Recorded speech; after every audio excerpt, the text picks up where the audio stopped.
always the risk of more technology is that we start to invest more confidence in the technology than we do in ourselves. And eventually, at the end of the day, it's up to us to step up and deliver when it counts. Winning is a learned skill. And I'm going to teach you the skill of winning, which he did. And he taught me really well. And so I had this kind of tripod of readiness, meaning that if you want to know what it takes to win, and I know because I've done it at a very high level. Do I understand what it takes to craft a body that can execute those things that have to go right? Yes, I do have the academic training, the experience to do that. Welcome to the Coaches Council podcast with Justin and Pradeep, where the art and science of athletics and business come together to create real-life quality application that creates life-changing results through actionable takeaways. As we always say, nothing changes if nothing changes, so let's get started. Welcome back to another week of the Coaches Council, and I can't wait to share this next guest with you guys because if there's anybody that knows what taking your game to the next level looks like, what truly creating champions looks like, and what constructing champions looks like, it's Dr. Jeff Spencer. And we're going to hear a little bit about his story. Being an Olympic cyclist, he's not only done it himself, but he's been involved with some of the biggest names in the world, from Tiger Woods to Richard Branson to really some of the biggest and iconic brands out there as well. And when you're working with these types of people, you start to find certain traits that elicit themselves repeatedly over and over and over again. And the tangible takeaways that you guys are going to be able to have to drive into your daily life, to be able to utilize on a regular basis, is going to be so exciting. So without further ado, Dr. Jeff Spencer, thank you so much for joining us today. Well, thanks, Justin. What an honor, and look forward to the conversation. So tell us a little bit about your passion for this industry. What got you into this space? How did you magnify your career as an Olympic cyclist and then transition it into what you do today? Well, I think the career actually called me. I've always had a knack for being able to look at a context and decide and to know exactly what the next step is. I don't know why I've always been like that, but certainly that was there. And so over time, being an Olympian has its benefit, because unless you played at the top, you can't exactly go out and study it or interview people that have done it and be it. It's not possible. There's something about being it that gives you that extra dimension of understanding of what it really takes to get from where you are to the top of your game, but also finishing that off by staying there. The other side of this is that I had really good coaching. Two people in specifically were angels that came into my life at very essential and critical times. The first one was my cycling coach, 3-time Olympian, 5-time national champion. And he said, Jeff, will and talent play a role in this, but winning is a learned skill.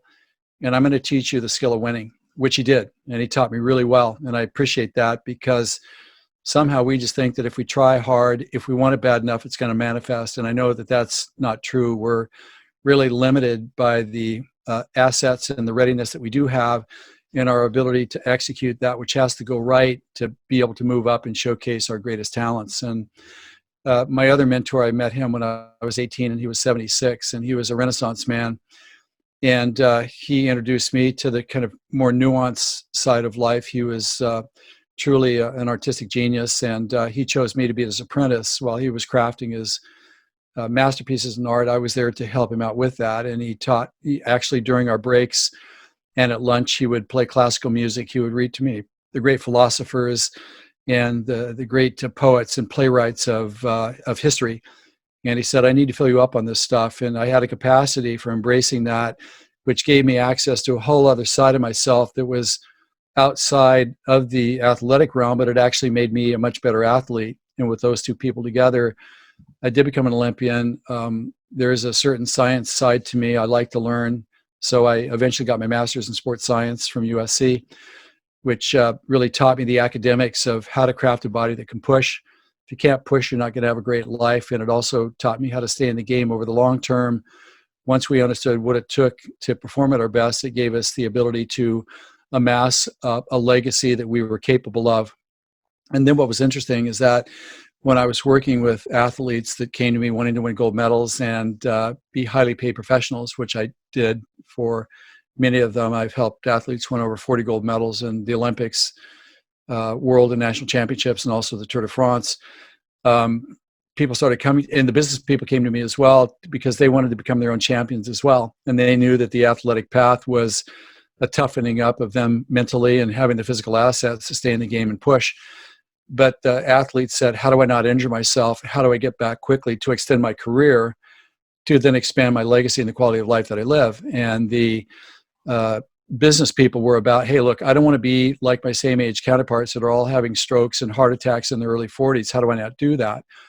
I decided at that point I'd go back to school and get my primary licensure as a healthcare professional to be able to address those two issues that each of they brought to me. So I had this kind of tripod of readiness, meaning that if you want to know what it takes to win, I know because I've done it. I've done it at a very high level. Do I understand what it takes to craft a body that can execute those things that have to go right? Yes, I do have the academic training, the experience to do that. Can you extend careers through better health management and also reducing injury risk and speed recovery between injuries? Hopefully they don't happen. The answer to that is yes as well. So what people recognized in me is that rather than have like 10 different experts that all knew something, like 10 slices of the pie, and none of those pieces were talking to each other, they could come to me and I could look at their universe. And because of my experience and my training, I could decide how much of what needed to get done to personalize their path forward to get to where they could go most efficiently. And rather than 10 people, they could get all that from me. So that's how I found my way into the world of the ultimate high levels of people that achieve at the highest level in our era. So that was basically the path. And I've been in the high performance advisory professionally since 1979. So that's going on 50 years. But not only as a participant, but also as a student of the discipline, and having worked behind the scenes with some of the most prolific achievers of our time. So I really mastered the craft here of this. And again, people want trust. People want people that are more than just academics. They want people that have lived the experience and can guide them to the promised land. I love that, because that learned skill of winning. Mm-hmm. There was one of my friends, Jesse Isler, was told this story, and they bought a racehorse together. There was a group of 6 of them, and Tom Brady was in that group that bought the horse race with them. And the horse continued to finish second, and he was getting ready to go and be put into the qualifications for the Kentucky Derby and some of these other things. And the horse had just raced a race against some of the best up and coming horses, like really tough race. And Jesse calls Tom and goes, "Tom, finish second again. Really great race today. Amazing." And he yells a curse word and he goes, "Tom, like, this was a great race, that like he did really well." He goes, "Listen, until that horse knows what it feels like to win, that's so right. He's not going to be a winner." Yeah, it's so right. And that's why I love that story. And it comes back to what you said, is it's a learned skill. Is that as soon as you taste winning, as soon as you know what it takes to get there, you're never going to want to relinquish that. And you're always going to want to feel that again. And anything less than a win is just unacceptable. Anything less than a win is just not, it does not bring the same feeling, does not bring the same level of arousal and satisfaction that winning does. And so I love the fact that you bring that up. Over the course of your career, how have you seen the high performance space change, and how has it stayed the same? And I'll clarify that question a little bit, because today in age, high performance has been so commoditized. It's been so commercialized, with high performance tea, high performance coffee, high performance bedding, high performance clothing, high performance this, high performance that. And it's everyone, you're just one product away from being a high performer. But a lot of what I see and a lot of what I teach is, it has nothing to do about the commoditization of it. It all has to do intrinsically. And so I'm curious to see your opinion and your take on how has high performance changed from when you were a cyclist and doing it as a performer, and then now as a coach? Well, when I was competing, there was a lot of biohacking going on. The biohacking craze that we see right now is kind of a second generation, actually. It wasn't the first generation. It's not really the early explorers. I kind of felt that we were doing that when I was competing. So there was a certain romance to it. There was a hunger. There was an initiative to try to find creative ways to find the elusive 1 or 2% that makes a difference, like at the top. I feel that there was more of a reliance on us as humans at that time. We weren't relying so much on technology. I feel that it's maybe flip-flopped a little bit. Always the risk of more technology is that we start to invest more confidence in the technology than we do in ourselves. And eventually, at the end of the day, it's up to us to step up and deliver when it counts. And again, to do that with a lot of pressure demands a lot of self-control. So to me, we're a human first and an athlete second. So let's make sure that we don't disregard the human side of it and make provisions for our human nature as it relates to supporting or detracting from our performances, and that we don't invest too much at a certain point in our technology. Otherwise, we're empowering our technology to do for us what we should be doing for ourselves. I love that so much. And I'm a big technology guy. A lot of people know that. I utilize a lot of these advancements to be able to bring the information for us to humanize it, to be able to then apply it to each individual, knowing that it takes us away from the generalizations and the averages of which people just throw out there, so that we can become high performers, which, if you think of those terms, they're contradictory. You're going to use just the generalized, use this drink because it worked for me, but yet how is that optimizing, or how is that making high performance come to life in all of these people who are truly operating at another level, because we've humanized the information in which we get. And so I love that context of being able to humanize what it is that we need to do, and then take that and utilize it for ourselves, and have confidence in how we prepare ultimately for how we get to that next level. What was the trait that you've seen in so many of these people that you've worked with? You've worked with people at the elite of the elite level, both on the business side, both at the athletic side. What traits do they have in common? What have you continued to see come back over and over and over again in all of these people? I haven't thought about this for a while, but I remember one athlete that I was working with. I don't really work exclusively in the athletic world anymore. A lot of it's in business, so I'm kind of spread around everywhere, actually, which I like, by the way, because winning's winning no matter where you are. A guy told me that the worst thing he ever did was to tell his first lie or make his first excuse, because then it became just easier and easier after that. So they're people that are truth driven, and they want information to help them make informed choices, and they're not afraid to invest in themselves, meaning that they will find and acquire the best resources and advice that they can find to help them shortcut or understand the processes better, to make their own decisions to get to where they want to go, and then also stay in the game at that high level. They're not afraid to invest in themselves. They know that they're their own greatest asset. They don't compare themselves against others and try to play other people's games. They look at their assets and they develop those and use those as their life platform. They have a lot of trust in that. Also for sure is that they make their decisions out of what they stand to gain, not what they stand to lose. They play a really good mental offensive game that's not reckless, but it's very responsible. They understand that fear is part of the game. They understand that fear can be your friend. It can inform you that you should be cautious about something. They interpret the difference between reckless fear as something to be overcome and something to be heeded.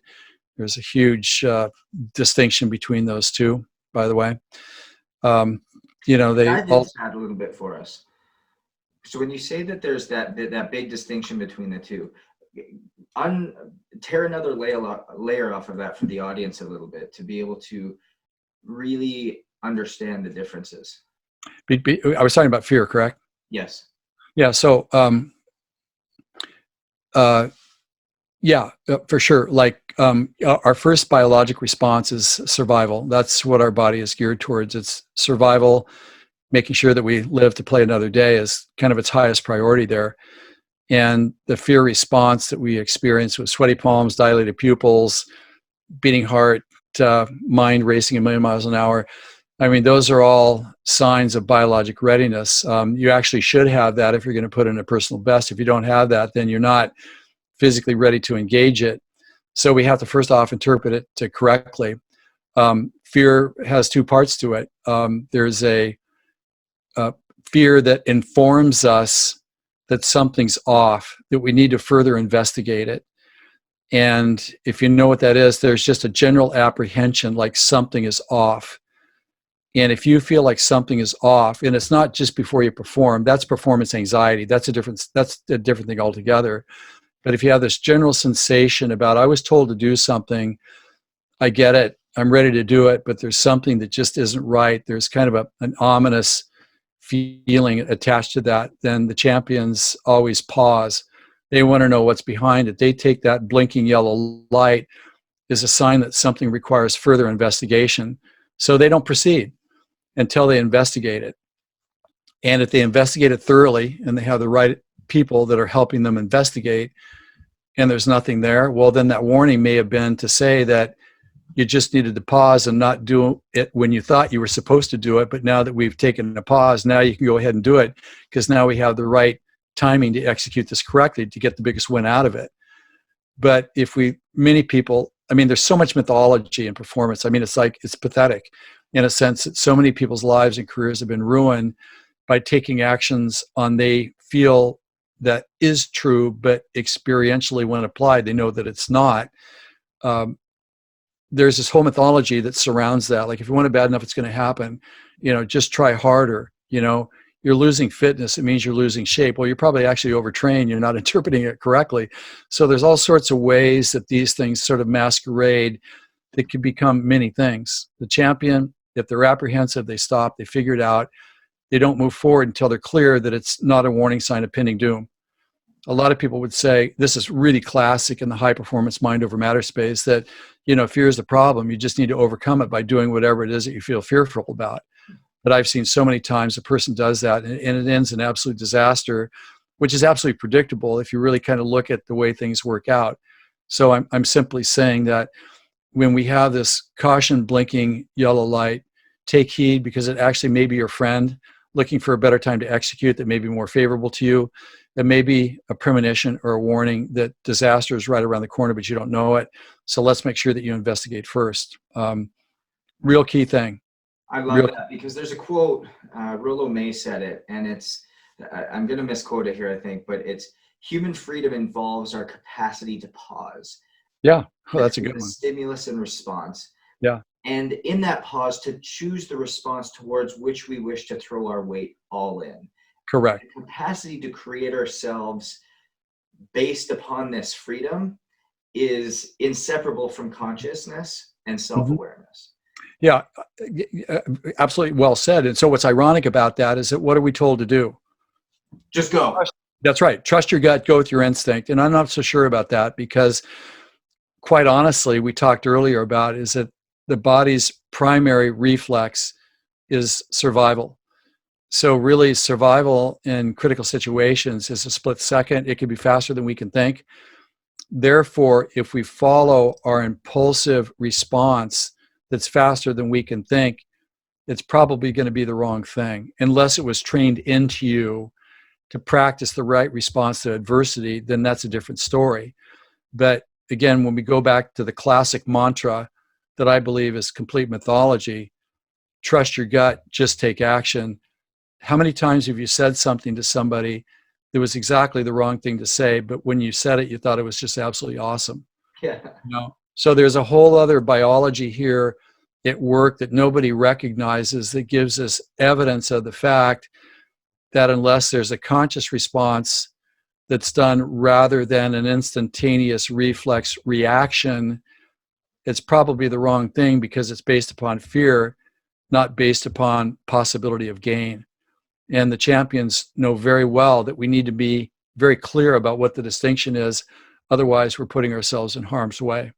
I want to dive into that a little bit because you talked to what the traits were of some of the best people that you've ever worked with. And one, it was a willingness to invest in themselves. Mm-hmm. And I've seen the exact same thing. The people who continue to win, the people that you're like, man, you're just winning all the time. You've got $100 million business. You've got a great family. You've just won your 7th Super Bowl, whatever it may be. All of a sudden, they're the ones who are continually coming back to the coaches. They're the ones who are continually investing back in themselves to learn more.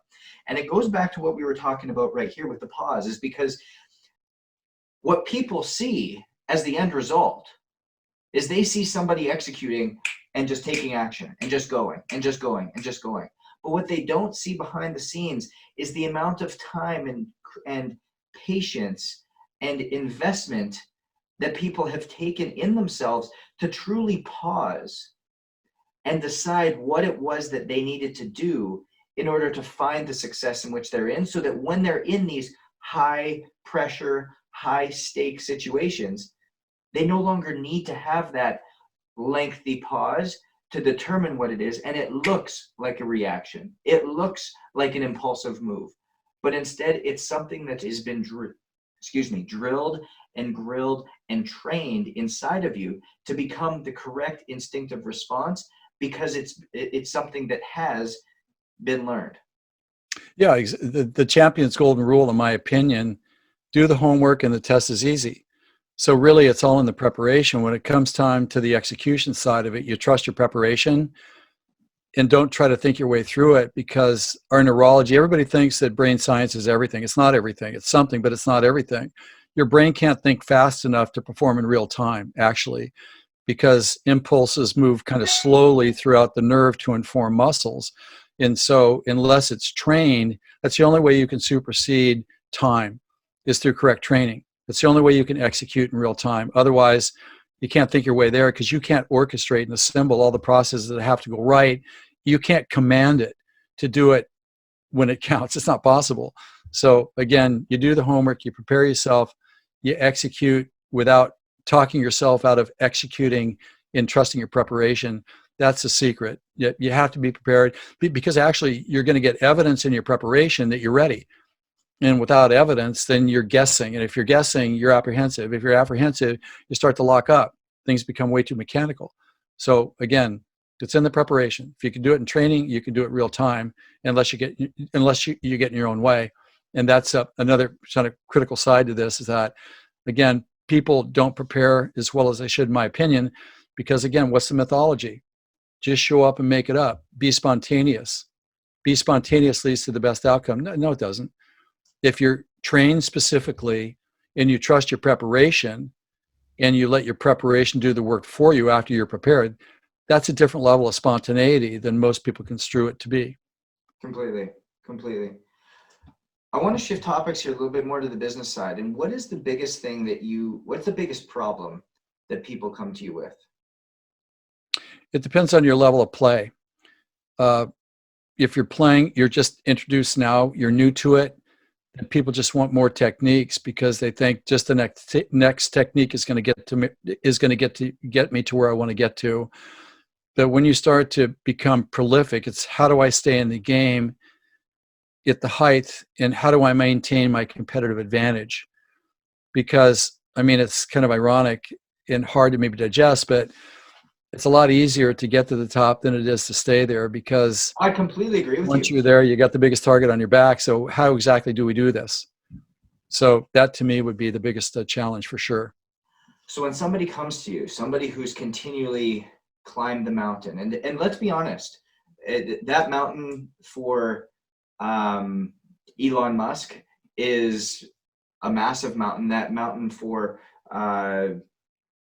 somebody who's starting a mini race car company, like the little toys, is something completely different. But I want to come back to everybody's mountain at this point is theoretically the same, because we're all climbing a mountain that seemingly, to me, where I am right now versus where I was 2 years ago, it's the same mountain. my vantage point is just different. Yeah. And so when I'm coming and saying to you, okay, Dr. Jeff Spencer, I'm trying to maintain the level in which I'm in. I want to get better and continue to grow my business. I want to continue to grow myself. I want to be able to continue to develop. What are you going to come back to me and say? Well, I'm going to say that right now you're at a pivotal life moment for this reason, is that once you have success, kind of the way that human nature thinks about it, total mythology again, predictable mythology, is that now you've got the secret password, you got the secret formula that just needs to be applied uh, perpetually to stay at the level of play that you're at. That's, again, total mythology, because the moment that you get there, the rules have changed. You're looking at life differently. People are looking at you differently. So it's a matter of getting beyond our traditions and our histories and the mythology, but to being able to look at the playing field or the sets of circumstances that are currently out there that represent reality, in crafting a structure that accommodates whatever that reality is. I mean, one of the reasons why the teams that I was involved in, we won 8 Tour de France's. And to win one is a miracle, but to win like 8 is like unheard of. And that's because every year we looked at the course and the building of the team is a brand new set of phenomena that has to go right, specific to the current context. We didn't try to hang on to our histories or our traditions that held us back. So that's first and foremost. And that's very difficult for a human to do, because human beings, part of them likes safety, and they want to have the formula that they can trust, but it doesn't work like that.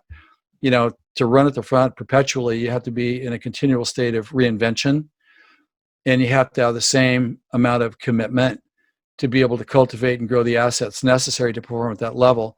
That's why, Brady he's a freak of nature in a certain sense because of what he's done, but he's a great case study to look at, because you're going to look at every year as being different, because he was adjusting to the circumstances that were present. He didn't try to hang on to that which worked. And I see this all the time, is that we get too domesticated. We start to be too rigid, and we start to be fearful, where in the climb, we're not reckless, but we're not unnecessarily restrictive of inconditional about the efforts that we'll put into it, because we're singularly focused on meeting a certain standard of play. But once we get there, then things start to change dramatically. So again, how do we avoid that? Well, you can't do it by yourself, because you don't know enough about yourself, and you cannot run your blind spots.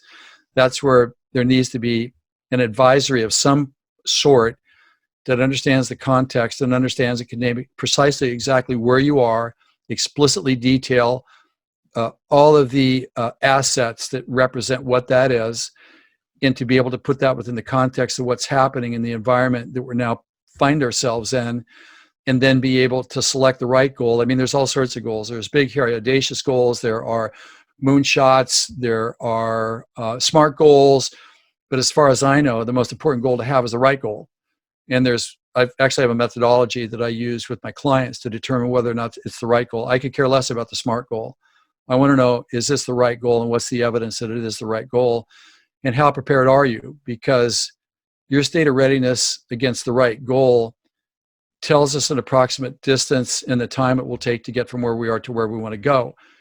And if we don't control the variables that represent you, then people just want to get there faster. If you run faster without controlling the variables, your risk goes way up. And so the likelihood of getting to where you want to go becomes remote, if not impossible. And that's what I would say to anybody. I love this concept of reinvention and adjustment, because we're living in an ever-changing world. Something that we look 1, 2, 3 months ago, we're in a completely different state. Tomorrow is completely different. From when we started this conversation, the world is completely different. Yeah, truly. And so, what does it take for us to be able to do this? Because you're exactly right. And I want to bring the pandemic into just our thought process for a second. When all of a sudden we started working from home, that was seemingly like unsurmountable. Like, no, how are we going to do this? How are we going to get there? Well, we adjusted, and we were able to do it in a certain way. Now things are starting to open back up in certain places. People are going back to work, and now that is another adjustment. How do you take the constant adjustments that need to happen of another year older, a new child to the family, a new section of the business.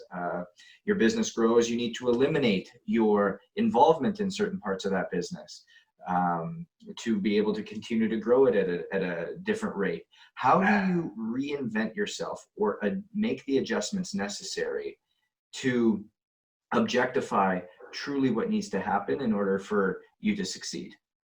Well, the first thing is to make sure that you identify the playing field correctly.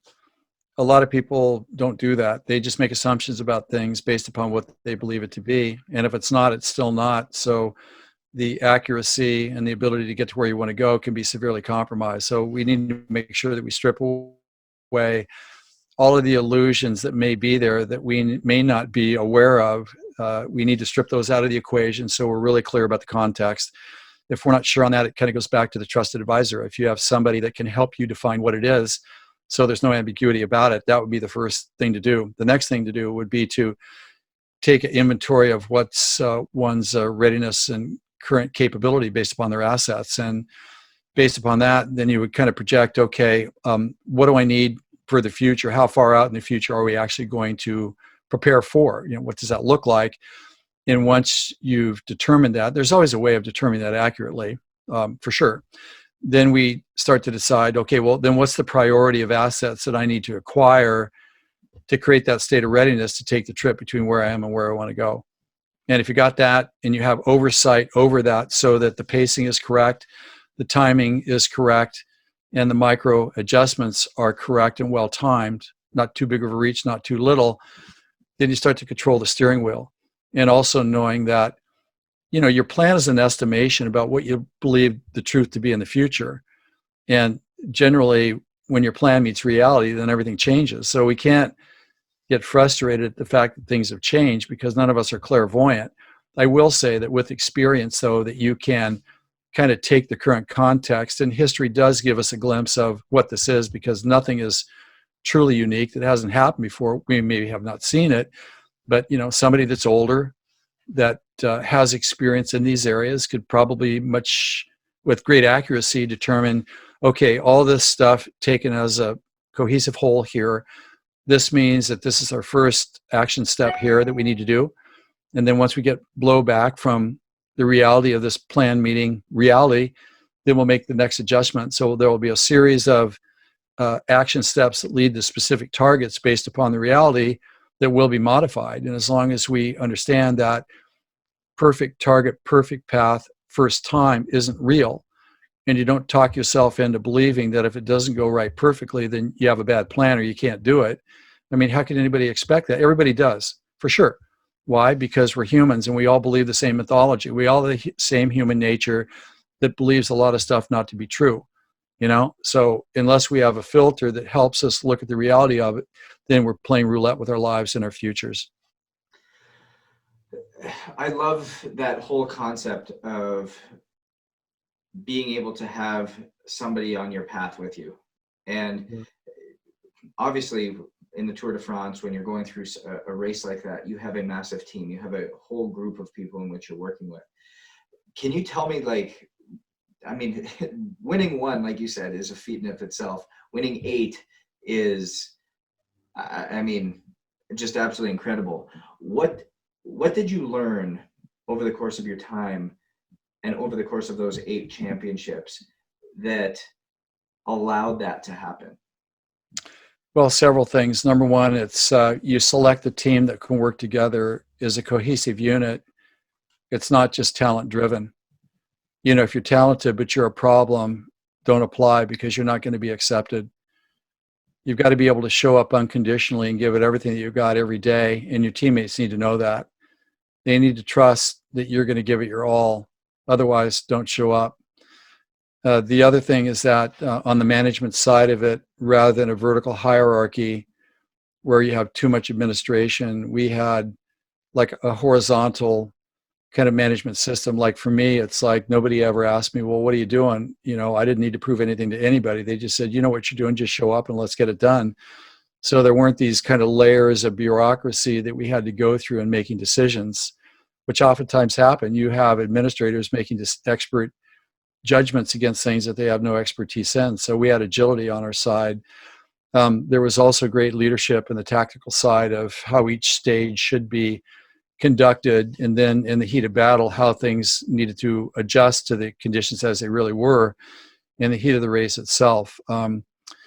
We also had some superior methods and means of naturally supporting recoveries and helping the riders recover mentally from day to day as well. And when I talk about mental recovery, I'm not talking about gratitude journals, affirmations, and positive thinking. I'm talking about a battle-hardened mental readiness to step into whatever shows up and know what to do, regardless of what it is. And so there were lots of conversations that I had with the riders about, so we're here, and because we're here, it means this. And because we're here and it means this is what we're going to do.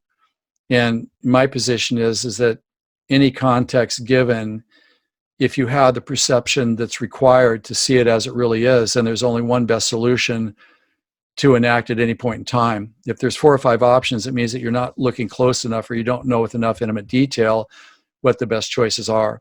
And then the other thing I'll say here is that leadership has to demonstrate the ability to perform in a way that they would never ask anybody to do more than they wouldn't have demonstrated the ability to do 5 times over. You got to be a credible source of leadership. Talk is cheap. You're only measured on what you do. And that's one of the reasons why we were so successful. It wasn't, we felt that there was part of the responsibility of playing at that level is that, while we're doing our best, that wasn't acceptable. What was acceptable is that we'll find a way. Whatever it is, we'll figure it out. And whatever that is, we'll execute it better than anybody else. We'll give ourselves the opportunity to explore everything that's possible that's workable within the context, and we'll apply those things so that, again, we maintain the competitive advantage, which is really what we did. And it's really that mindset of inevitability of, it's not, are we going to win? It's, no, we're going to win. We just need to find a way. And, well, I think, yeah, for sure. You have to know that that's possible, for sure. Absolutely. And being able to have then the systems that drive it, the people. Yeah, absolutely. 100%. And everybody's got to feel that. It's not that we get around each other and try to convince each other. It's like, no, don't worry about this. We'll figure out a way. Don't worry about it. It's the most important thing you can say to anybody. It's like, don't worry. We'll figure this out. We just got to figure this out better than anybody else. Everybody's got the same situation here. So don't worry about this. We've done it before. We'll do it again. Anxiety drops, confidence increases. I love it. Dr. Jeff, where can everybody find more of your content? Where can people reach out to you? Where can people get in contact with you? Where can people find you? Great. Well, thanks for that, Justin. Some of the concepts that I've talked about here, I've created my success model. It's called the Goal Achievement Roadmap. If you'd like to get a sneak preview on that, there's a really nice video that I did that you can gain access to by going to www.beforeyouwin.com, beforeyouwin.com, beforeyouwin.com. Just go there, and what you'll also get, you'll get a paper that I put together that's called How Not to Blow It Just Before You Win. And I see this all the time. A person gets to that place in life where they're just ready for this breakthrough, and then they screw it up just like they did the last 7 times preceding that. And I want to demystify that for you. So please take the time to go to beforeyouwin.com, put in your address and your email, and then you'll get that white paper. And while you're waiting for that to be transferred into your inbox, just stick around, push the link to take you to the video, the Goal Achievement Roadmap. Get introduced to another way of looking at goal achievement. Just also say that goal setting is not goal achievement. Goal achievement is its own beast, and most people don't know how to achieve goals. So I've demystified that and decoded that, and that's where you get that information. However, if you are interested in having a personal conversation about seeing how we might be able to work together in some way, shape, or form, you can always go to my personal website, drjeffspencer.com. And there will be an application tab in the upper right-hand corner. You can click that. It's not an obligation to anything. If you fill out the application in a way that makes sense to me and there's a resonance there, then I'll get back to you and we'll schedule a call and talk about what it is you want to do and how we might be able to work together. Well, that sounds awesome. And find out the hidden risks to high performance and achievement. So that's it, man. That's perfect. I love it. truly identify that and come down. We always ask our guests that come on here, what can our audience do for you? Well, the best thing that the audience can do for me is to avail yourself of how not to blow it just before you win, because I want you to succeed. I mean, that's why I'm still in the game. I want you to have the life that you're capable of, and you can't just make it up. There's got to be a structure. So if you go there and you get the white paper, take the time to look at the goal achievement roadmap process. You can go to my Instagram, Dr. Jeff Spencer. I've got videos there that are 5 to 8 minutes that I share kind of all my secret sauce that I use with the high performers that I work with. It's all there. If there's anybody that you believe would gain some benefit for having a conversation with me, please let them know who I am and where I am. I would love to have a conversation with them. Love it. Guys, it's no different than we preach and talk about all the time, is that winning's a learned skill. Success is a learned skill. Yep. How to do it, how high performance is a learned skill.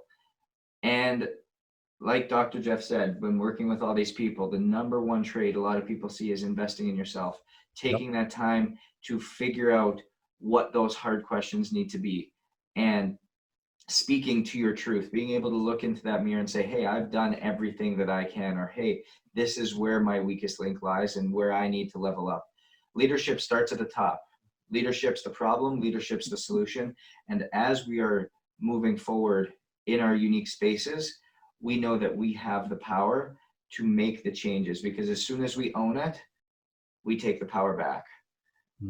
Stay hungry, stay humble, and we'll see you guys next week.